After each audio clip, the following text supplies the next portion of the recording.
Well, hi guys, it's Jim, and I'm here in what will eventually be, but isn't quite, my new office. I have an upstairs office and a downstairs office. This is the upstairs office because there's a nice window here. There used to be a bed sitting here. Now there isn't a bed anymore, and I'm so tired of this move. My goodness. First, we had to clear out this room, of course, to make space to put this office. Then we had to put all that stuff in storage and other stuff that we had in storage. Then we had to get everything out of the office, and that's mostly piled up in the garage at the moment. I mean, what you see here is just like, just yeah, that much. I've managed to put my computer desk, though, and my workbench and a table, one of the 5 tables I had in here. And I'm still trying to find room for my bookshelves, but yeah, I'm a bit pessimistic that I'm going to be able to get all this stuff in here. I mean, this room's only 10 by 10, so it's not huge. All right, that's 10 feet by 10 feet, by the way. So I guess about like 3 meters, 3.2 meters by 3.2 meters. We do have some stuff though, so I figured I better do a mail call video finally, and maybe get some of this stuff covered. So please forgive me my rough attire today, my scraggly kind of quasi start of a beard, which I can't really grow. It will be going soon. I think my wife doesn't want me to do things like beards. So let's go ahead and take a look though and see what we've gotten in recently. We'll start off with a magazine here. This one is from, I think, Sam Publications. Or, no, sorry, from Guideline. This is from Guideline. Sam doesn't send us anything. Or did they? I don't know. They sponsor our contests online, but so far they haven't thought to, I don't know, send their magazines. Everybody else sends their magazines. But all right, so actually, we have gotten some Sams lately, haven't we? I thought we got a couple. Maybe I'm thinking of this one, but we've been getting this pretty regularly for the last few months. So this is the latest issue of Military Modelcraft International. This is issue number, volume 21, number 12. So for October, this is the October issue. Has a list price in the UK of £4.75, and basically, it's your standard military modeling magazine. We'll probably do a turning the page on this if I can get caught up with all my books and such. Yeah. Thanks for sending that. And then we got something kind of unique here. I have already opened this. Let's see what it was, but because I was curious. But we got from the folks at Workman Publishing a calendar. This is our first calendar in Mail Call. This is Historic Tanks Classic Armor, 1939 to 1950. This is a 2018 calendar. It says it's a 4-month grid, although includes bonus 4-month grid. I'm actually going to open this and take a look, since I probably won't do a full turning the page or something on a calendar. But we'll take a look at it in Mail Call, because, calendars are cool, and I usually have a calendar. Well, I used to, anyways, when I had space for one. They include a nice little cardboard insert here to keep it nice and stiff in shipment. But, oh, I see. So they've got the remaining months of this year in here. And it says Historic Tanks Classic Armor 1939 to 1950. And they have some side views there. But then they're going to go, oh, I guess they're like internal diagrammy kind of shots here. So January is the M4 Sherman, and what else do we have here? We have February is the Tiger One, of course. 2 iconic tanks starting off with. Looks like they do have U.S. holidays listed on here. So I'm not sure they make a European version of this, but I'm guessing probably not. But T-34-76 is March, and then we have Matilda 2 in April, and M3 Stuart in May. And these are pretty well done, because you can see pretty well done illustrations. I haven't seen these before, so not that I'm recognizing them anyway, so I don't know if they were done specifically for this calendar. IS-2 for June, Panzer III for July, Type 95, so even Japanese in there. So World of Tanks players would probably love this as well, because these are all tanks in the game. Cromwell, September. M1441 in October, another Italian tank. M26 Pershing, Panther, and that's it. So it closes with the Panther. But that's cool. Thanks for sending us that. Workman Publications. I think I got that right.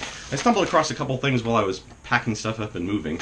One was this envelope right here, which has, I believe, some special significance. This was sent to me in 2003 from I'll kind of hide his address there, but because I don't think you'll be able to read it. But it's by our staffer who's been on staff, I want to say, since around that time period, or maybe a year or two after.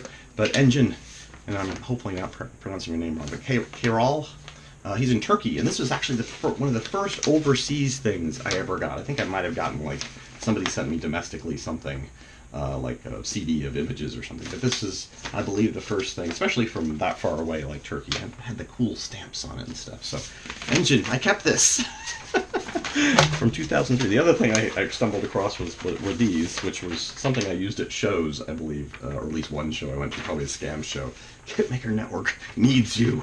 And it was basically just something we put on the table there. But Historicus Forum is looking for editors, moderators, and editor-in-chief. Inquire today if you're interested. That's true for all our sites, by the way. If you're interested in being a staffer on our sites, you can always, email, contact me, send me a message, whatever. All right, so that leaves one box here, which was able to find my tools at least, which is from MRC, I believe. Yes. So we'll see what it is. Probably a Academy kit of some kind. We get all the Academy kits. And I'm right, it is an Academy kit. So this is this is the new ROK Army K2 Black Panther. Don't know much about this. Now this is a, it says K2, but is this a, I want to say Conqueror, but it doesn't, the hull doesn't look right. So I don't even know. They don't have an about section on this, do they? So this is Republic of Korea, though, so they should know a little bit about this tank, being that they've probably had it for a while. But yeah, if anybody knows in the comment section what British tank this is based off of, it is a British tank, right? Maybe not. Maybe this is their own creation. Is this their own creation, like a main battle tank of their own design? Well, I guess again I'm showing my ignorance here in terms of Korean armor. But yeah, it looks cool. It includes the modelers. This one is the modelers edition with T158 connected tracks. Make sure I don't have anything in there. I guess the reason I thought initially that it looked British was just because of its kind of overall design. But this turret arrangement and swivel is definitely not British. So I guess maybe it is a unique Korean deployed or Korean originated armor. But again, somebody can let me know, because it certainly doesn't look like a standard NATO type MBT. Looks more like a Japanese offshoot of something. Anyways, all right.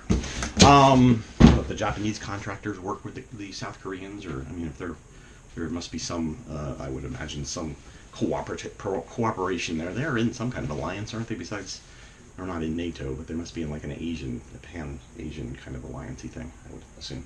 All right, so what else do I want to cover here in this rather rudimentary version of I didn't even use microphone this week, which you probably noticed. But yeah, I was like, I don't really have I have the mic right here, and I could have hooked it up on the phone. I could have done all that, but I was a little time-pressed and lazy, and I just didn't, for these few number of things I had, I didn't want to do that. We're having a slow period, obviously, of samples, which is fine with me, because it worked out well. Still have plenty of stuff, though, available. If you are interested in samples, check out our sample sheets. They are on the websites. Linkies probably, hopefully, in this little graphic I stuck up, but yeah, look for those. If not, check out the video that we have in the description below, in the text below the videos. Yeah, you can let me know how you think of this cool looking. I mean, the good thing about this room is like everything's on wheels, so I can kind of move things around if I need to. The workbench is on wheels, the computer stand and sit desk thingy's on wheels.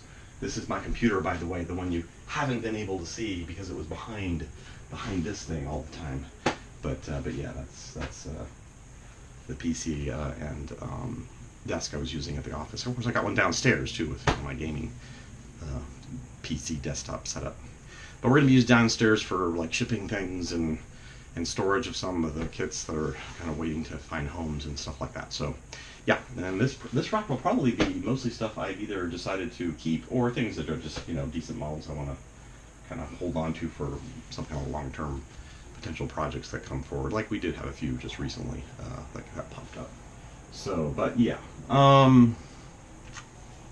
Anything else? No, I think that covers it. So leave your comments, questions, suggestions below in the comment section, and we will see you next time on Mail Call, where I will probably have been shaved by then. Bye-bye.